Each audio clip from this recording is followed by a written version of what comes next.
All right. Good morning, everyone. Good morning. Good Friday morning. Finished Friday. 75 on the sleep score. Not too bad. Not too bad. Into the second cup of coffee this morning. Let's see what we got going. Yeah. Going live on the Insta chat out there on the interwebs. Kodachrome going in. Kodachrome. I don't know. I need music. I got to figure out how to be able to play music and not piss off Meta or ASCAP or somebody. I've been doing that my whole life anyway with my DJing stuff. So, Sarah Carlson, how you doing, kid? Good to see you. Let's see who's here on Facebook. Yeah. Woo. Been a week. It's been a week. Get a bunch of stuff done. Who's got a win they want to share? Post it in the chat. How you doing, scale of 1 to 10? Yeah. Get that volume down. Jason Rector is watching. How you doing, brother? Good to see you getting charged up on coffee. Got a couple job site things to do this morning. Things winding down there, getting on top of it, and got approved the book cover last night for the book that's coming out. I think it's I think I can say this, that it's going to be launched February 19th. So the week of our event, I'm also thought it'd be a good idea to throw a book launch in there. Yeah, sure, it'll work. No problem. But I'm going to land a bunch of those on my doorstep on the 18th, and we're going to have the books at our event on the 22nd. So the book's called Finding Your Edge. So that's going to be cool. So they handle the publisher handles the book launch, and I just do what they say and post what they say when, and it's going to be available on. Hey, good morning, sunshine. I just do what they say and post what they say when. So anyway, it's a good read, fairly easy read. Yeah, Dave, TGIF, right? We don't want to wish that week away though, right? Yeah, who's got something good going this weekend? Going to be doing a little work myself. Work probably most of the weekend. Wendy's got that hip surgery coming up Monday, so it'll be all hands on deck around here for a few days, but shouldn't be any interruption to any programming. So as long as she's good, we'll be all set. But I do have to throw that in there that I might have to adjust some things, but hope not to. So Matt Moore is watching from the fine state of New Hampshire, the state I would live in if I didn't live in Maine. You know why? Because you can get east and west in New Hampshire, and the road, they take care of the roads. Yeah. Good morning, Matt. How you doing this morning? Everybody throw in the chat. How you doing? 1 to 10. Jason says, I'm learning how to sail. My first race tomorrow. No kidding. That's great. Something I've never done, actually. Something I've never done. That'll be interesting. So, yeah, thanks, Dave. I think 2 weeks with a walker and a couple weeks with a cane, and I'll be working on my dad joke game pretty hard during that time. Chalking our wheels.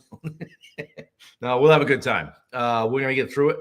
They can do a lot today. They'll get it right out of there that same day. So we got to bring in the reinforcements. My mother's going to come in and hang out. So a little moral support. So we're happy to have that. So good morning, Matt Blood.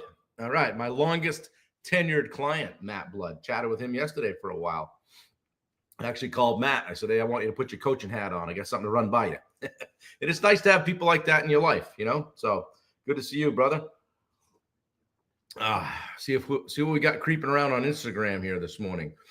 Matthew Misimer, how you doing, Chief? Good to see you. And Sarah Carlson. So we're on Instagram, we're on Facebook, we're on YouTube. I got so much going on over here, I don't even know what I'm doing. Luke McGee's here. Good to see you. Yeah. Wendy says we'll be getting some blue hair specials in our future. What is that place that brings the food to your doorstep? We might need them too. So we'll get through it.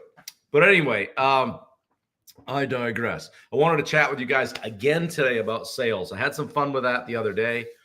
Took a break yesterday from it, but I wanted to get into the psychology of sales today. Understanding buyer behavior. And I'll start with this, is that we sell how we buy. Think about that for a minute. We sell how we buy. Dave Brackett is watching. Speaking of traveling salesman, Dave, are you right now just ironing those tan chinos there? Make sure you get that crease. Don't get the crease crooked so it looks like you iron them too many times. And yeah, all right, yeah, already got the specials, right? But anyway, I wanted to talk about understanding buyer behavior, right? And I didn't really understand this until just a few years ago. And I would ask you this, when was the last time you bought something significant? Goodwill doesn't count, Brackett. When was the last time you bought something significant? What convinced you to say yes?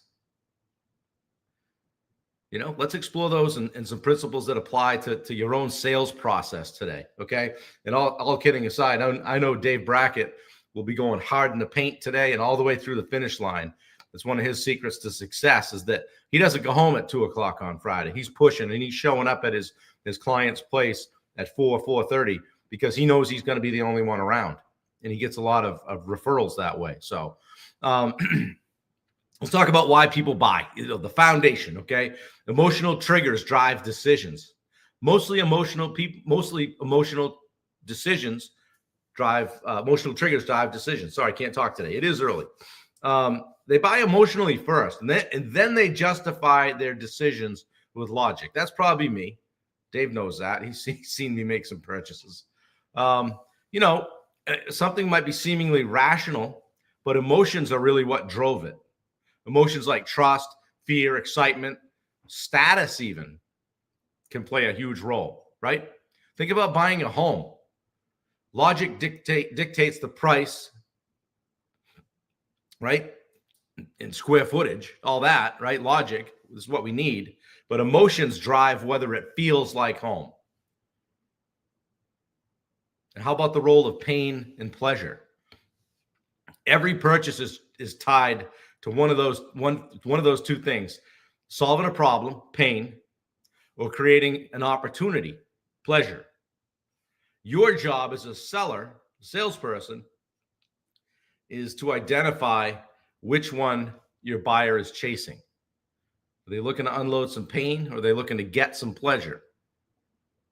Ask yourself this: what pain am I alleviating? What desire am I fulfilling with my offer? Hey, Ronaldo, good to see you. Yeah, gotta have those pants pressed, baby. Oh, you're already on the road, feeling good on a Friday. Whee! All right. So pain and pleasure, right? You're getting rid of one. You're getting rid of pain, or you're delivering pleasure. And then how about trust? It's the foundation of all purchases. If somebody doesn't trust you, they're not buying from you. I don't care what. How many times have you just got turned off? Here's one. I wouldn't recommend always shopping at Bob's Discount Furniture. But up here in the Northeast, you got Bob's Discount. You walk in there and they swarm you. Okay, so I've made it a challenge. I'm like, all right, let's see if we can run the gauntlet. Let's see if we can make it to the back of the store without somebody harassing us. It's fun, but they're on you. They're draped off you like a cheap suit when you walk in there. I don't want that. I'm not that kind of a buyer. I want to look around. Okay, no trust, no sale. A buyer needs to believe in you as a salesperson, to believe in your product before they'll take that leap, right? One of the ways you can build that trust, that know, like, and trust, is by making sure that your online presence is solid. I walked into a lot of kitchens where people said, geez, I feel like I already know you. I said, why? Well, I've seen all your videos. Building trust with people I didn't even know at the time, right? How about buyer personas? Who are you selling to? Do you even ask yourself that? Who am I dealing with? Not all buyers are the same, right? Understanding their unique motivations can help you tailor your approach. So some common types of buyers are the analytical buyer.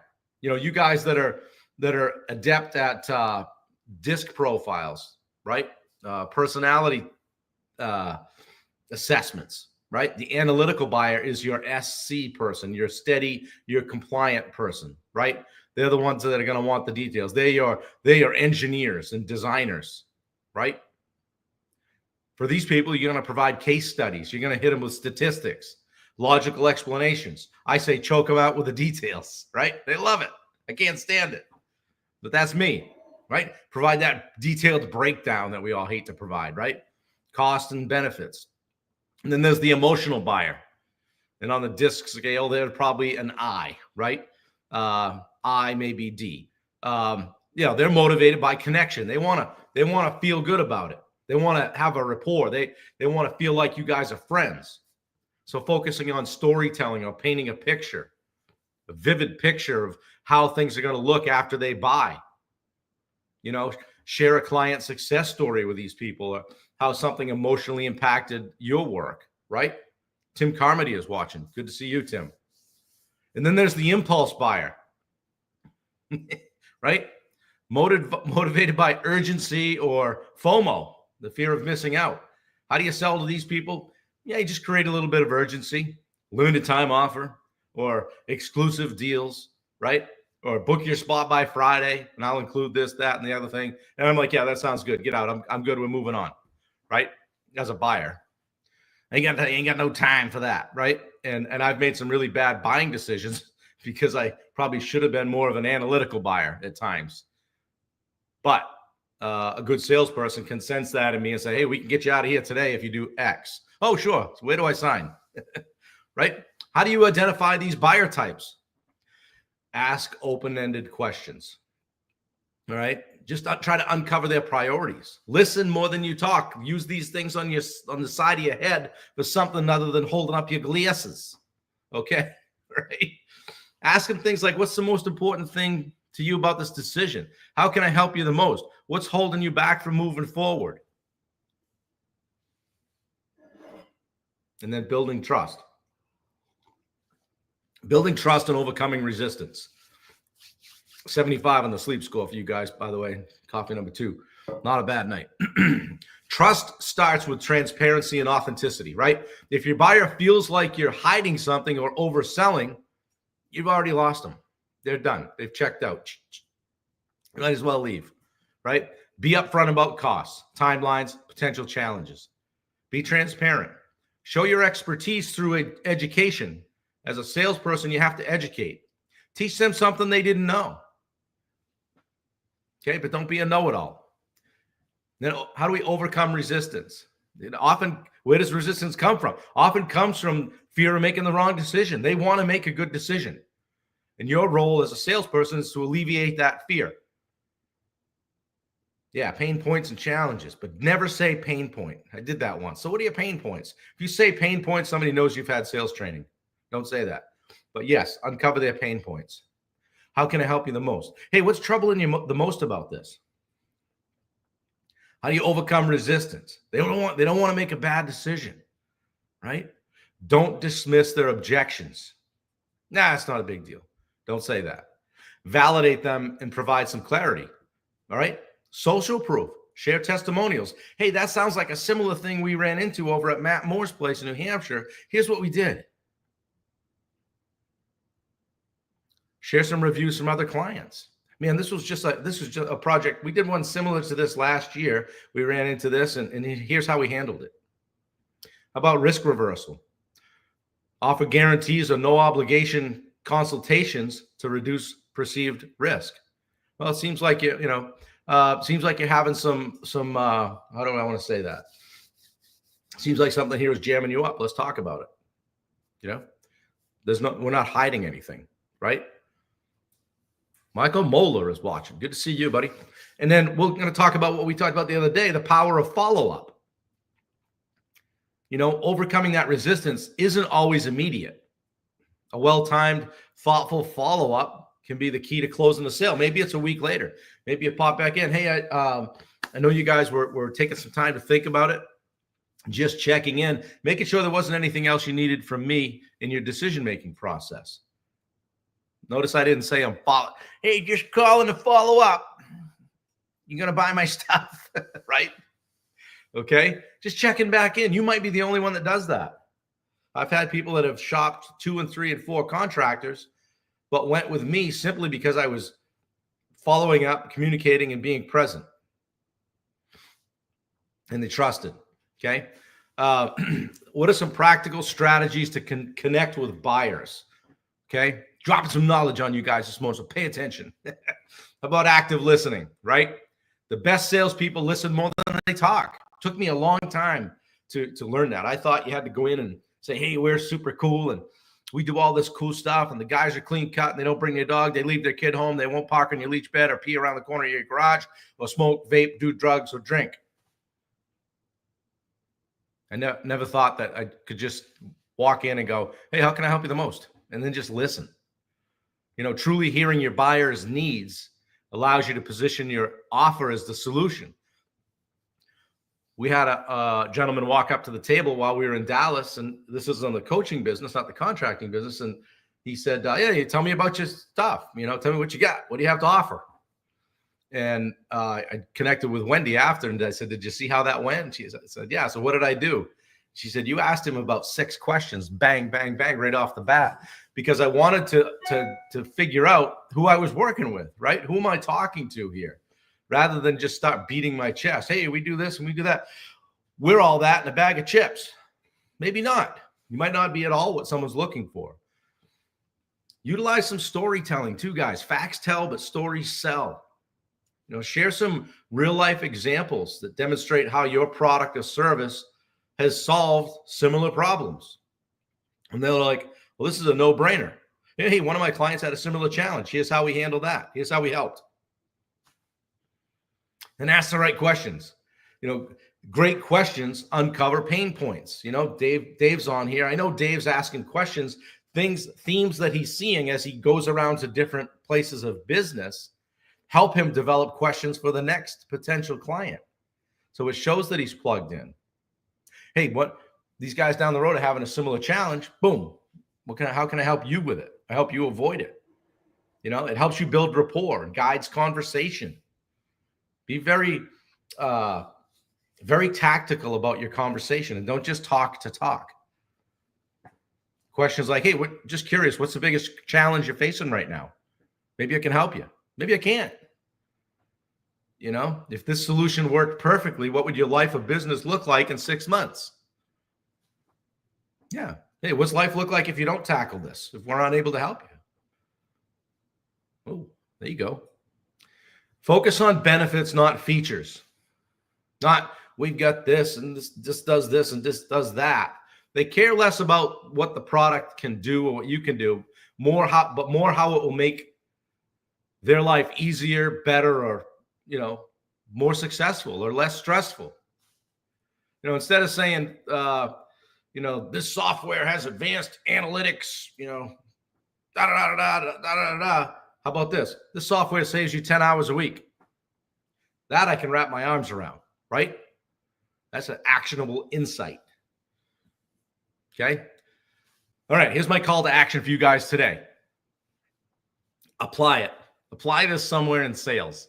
And you might not think you're in sales, but you are. All day long, we are all in sales. Okay. This week, I want you to focus on connecting with your buyers emotionally. Yeah, Dave says, don't show up and throw up. And one other thing too, let me back up a bit. Don't sell past yes. When somebody says, yes, I want to buy your stuff, get that contract out and get a signature, right?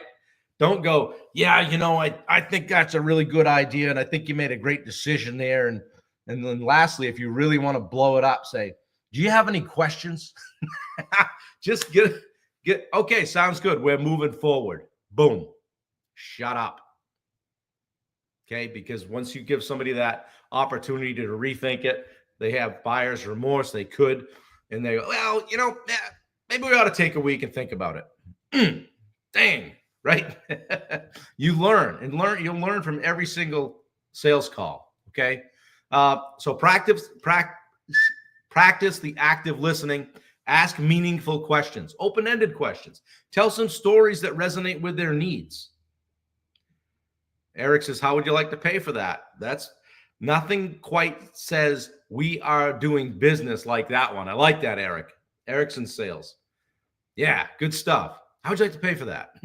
I always say, I wouldn't like to pay for it at all. Right?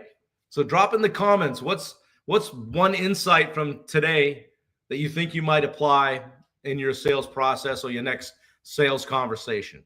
Let's learn from each other, guys. And I think, Eric, you're down in Florida, right? Eric's in sales. Michael Moeller's in sales. Everybody, Dave Brackett's selling.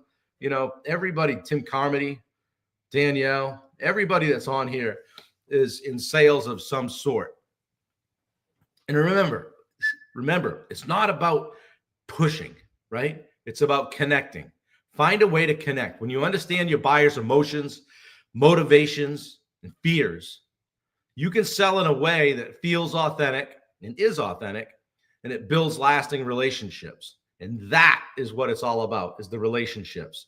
And everybody on here that I see watching, yeah, Jason says open-ended questions. Everyone that's watching this, I know, knows that it's about relationships. It can take some time. Be consistent. And I'll share one thing that Dave said when he was asking a mentor years ago for any advice when he started his business. And he said, be available. Just be available. And you'll probably be ahead of 90% of your competition. So anyway, guys, thanks for joining me today. I get fired up when I talk about sales because honestly, it pains me to think of the opportunities that went by the wayside because I went in and was just beating my chest and talking about, it wasn't being cocky or anything. It was just what I thought you did. Hey, we do this and we do that and we can take care of this, and never stop to just take a breath and say, hey, how can I help you the most? Start there and see where it goes and listen. Okay, put those strategies into action today and watch how your sales conversations transform. All right, I got to fly. Got some things I got to tackle this morning, then get back here and crush Friday. I'll leave you with this. Don't mail it in on Friday afternoon, okay? If you show up from 2 to 4 on Friday, you're better than most. Okay, let's sprint through the finish line and have a great finish to this week, guys. I appreciate you being here. Thanks for watching. I hope you're getting something out of it. Maybe we have a few chuckles along the way, and I hope you're doing great. If there's anything I can do for you, please let me know. Yeah, thanks for taking time for us. You got it, Michael. All right, we'll talk to you guys soon. Have a great Friday and an even better weekend. Talk to you soon, guys. Take care.